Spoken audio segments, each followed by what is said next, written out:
দেশের চায়ের রাজ্য অধ্যুষিত মৌলভীবাজারে গত কয়েকদিন ধরে জেলা জুড়ে চলছে শীতের দাপট।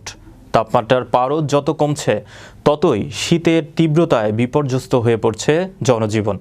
সকাল এবং রাতে কুয়াশার চাদরে ঢেকে যায় জেলার চারপাশ। এ সময় বেশ শীত অনুভূত হয়। শুক্রবার সকাল ৯টায় মৌলভীবাজারের শ্রীমঙ্গলে তাপমাত্রা ১৩.২ ডিগ্রি সেলসিয়াস রেকর্ড করা হয়েছে। পাহাড় আর হাওর বেষ্টিত মৌলভীবাজারে কনকনে শীতে কাবু চা বাগান ও হাওর পাড়ের বাসিন্দাদের চরম দুর্ভোগে ফেলেছে।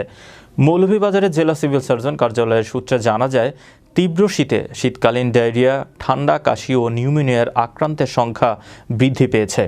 মৌলভীবাজারের শ্রীমঙ্গলস্থ আবহাওয়া পর্যবেক্ষণাগার পর্যবেক্ষক মোহাম্মদ আনিসুর রহমান জানান, শুক্রবার সকাল ৯টায় শ্রীমঙ্গলে সর্বনিম্ন তাপমাত্রা ১৩.২ ডিগ্রি সেলসিয়াস রেকর্ড করা হয়েছে।